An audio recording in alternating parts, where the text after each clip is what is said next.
आज का जो यूथ है ना सबसे ज्यादा डिप्रेस्ड है, सबसे ज्यादा। और इसे सेटिस्फेक्शन कभी मिल ही नहीं रही, चाहे वो कोई शॉपिंग करके हो या फिर फोन खरीद के हो या बाइक खरीद या फिर कोई अच्छी सी लड़की पटा के हो। ये जो यूथ है ना वो इस तरह से अपने आप को झकझोर रहा है हर एक चीज में, हर एक चीज में। मतलब कोई क्रिएटिविटी या फिर कोई पीस नहीं रहा, बिल्कुल भी नहीं। उसे चाहिए बस सब कुछ फास्ट फास्ट फास्ट फास्ट। अभी ये ऑर्डर कर देता हूँ, आज ये हो गया तो मेरे को कल वो चाहिए। कब यार ये लड़की तो भाव देने लगी, अब मेरे को अब ये चाहिए। या फिर ये बाइक तो आ गई, अब अगली चीज में क्या लूं। मतलब अब देखोगे पहले के टाइम पे ना लोग जो थे काफी ज्यादा शांति से रहते थे। शांति से मेरा मतलब ये है कि जब वो लोग अपनी बजट देखते थे, अपने बैंक में पैसे देखते थे, तो उसका वो कुछ % हिस्सा खर्च करते थे। पर आज के टाइम पे ना ज्यादातर यूथ्स में क्या हो गया है, अगर उनके अकाउंट में 5-10 हजार रुपए भी हैं या फिर उससे ज्यादा भी हैं, तो बस उनके अंदर एक कीड़ा सा उछलता है कि यार मैं इसे जल्दी से जल्दी कैसे खर्च कर दूं,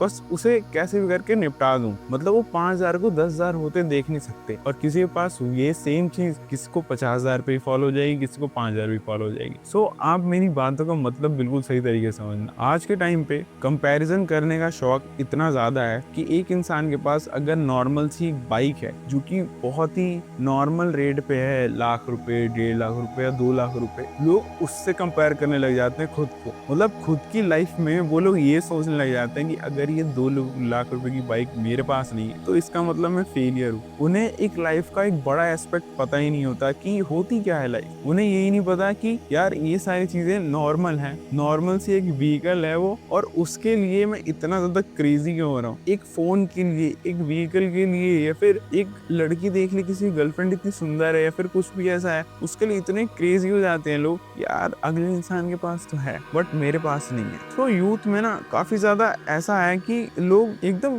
शांति वाली जिंदगी को भूल चुके हैं। बस सिर्फ और सिर्फ कंपैरिजन, कंपटीशन, हर जगह कंपटीशन। भाई अच्छे मार्क्स नहीं लाए, ये नहीं लाए, वो नहीं लाए, अच्छी जॉब नहीं लगी। ऑब्वियस सी बात है भाई, सबकी जॉब नहीं लगती। कि सबकी जॉब कैसे लग सकती है? मतलब क्या लगता है तुम्हें? मतलब जितने सारे आईआईटियंस हैं, क्या उनकी भी जॉब लग पा रही है? जबकि इतने बड़े एग्जाम को क्वालिफाई करने में, जो कि इंडिया के टफेस्ट एग्जाम में आता है, वो क्वालिफाई करने के बाद भी उनकी जॉब नहीं लग रही है। सो ये छोटे मोटे कॉलेज से जो कर रहे हैं बच्चे फालतू फालतू कोर्सेज, तो उनसे की क्या जॉब लग जाएगी? ऑब्वियस बात है, इम्पॉसिबल है। बट हाँ, एक पेशेंस के साथ, अपने इंटरेस्ट के साथ धीरे धीरे करियर में बनाना और उस चीज को एंजॉय करते जाना, मतलब अपने आसपास के लोगों को देखने जाना, वो भी एक तरह का एडवेंचर है। आज की बात यह है कि भाई लाइफ जो है ना एक मैराथन है, और तुम लोग 100-200 मीटर की रेस समझ के जो उसे भाग रहे हो, इससे कुछ भी नहीं होने वाला। इससे सिर्फ और सिर्फ तुम्हें डिसअपॉइंटमेंट मिलेगी और कुछ भी नहीं। डिफरेंट तरह के फेलियर्स मिलेंगे, अलग अलग एक्सपीरियंस मिलेंगे और तरह तरह के लोग मिलेंगे। और डिसअपॉइंट होना और किसी और को देख के कंपेयर करना सोशल मीडिया में इतना ज्यादा चल चुका है कि 20 साल का मिलियनर, 18 साल का मिलियनर, 22 साल का मिलियनर, किसी ने ये गाड़ी खरीद ली, किसी ने वो कर दिया, किसी ने ये कर दिया। हो सकता है उनके माँ बाप के पास इतना ज्यादा पैसा हो कि उन्होंने सिर्फ और सिर्फ 5-10% की भी चीज ना खरीदी। 5-10% भी मैंने बहुत ज्यादा कह दिया, इवन दो उससे भी छोटे परसेंटेज की चीजें खरीदी ना हो। और किसी ने क्या पता अपनी घर वालों के नाक में दम करके वो जबरदस्ती खरीद लिया। जैसा कि आपने अभी इंटरनेट पे देखा भी होगा कि डिफरेंट तरह से लोगों को पैसे मिलते हैं, कोई करोड़पति बन जाता है, किसी को जमीन का मुआवजा मिल जाता है, पर वो सस्टेन नहीं कर पाता। इसलिए भाई अपनी फाइनेंशियल लिटरेसी बढ़ाओ और धीरे धीरे सही अलग अलग गोल अचीव करो और अच्छे से एक्सपीरियंस लो अपनी लाइफ का, और किसी से कंपेयर मत करो। हो सकता है भाई कि कोई इंसान अगर अच्छा भी कर रहा हो पर उसकी मेंटल पीस पूरी उड़ी हुई हो, ठीक है, उसके घर वाले उसे टॉर्चर कर रहे हो, या उसकी वाइफ परेशान कर रही हो उससे, या फिर भाई बहनों से ना बन रही हो, और आप भले ही थोड़ा कम कमा रहे हो या नहीं कमा रहे हो, पर आपके दिमाग में कोई टेंशन नहीं, एकदम मस्त नींद आती है आपको रात में। सबसे महंगी चीज होती है भाई स्लीप। अगर नींद मस्त आ रही है ना तो समझो कि लाइफ में ज्यादातर चीजें सही चल रही है। बट मेरा मतलब ये बिल्कुल भी नहीं है कि आप काम मत करो। मेरा मतलब ये है कि यूथ में आज स्ट्रेस की चीजें बहुत ज्यादा बढ़ रही हैं। एंग्जाइटी, स्ट्रेस, मतलब कम एज में भी ये सारी चीजें इतनी ज्यादा हो जा रही हैं कि लोग परेशान हैं। तो मेरा यही समझाने का मतलब है कि अगर आप उस स्टेज में 1% भी जा रहे हो ना भाई, तो आप 99% वही गेम हार जाओगे। इसलिए अपने ऊपर ध्यान दो।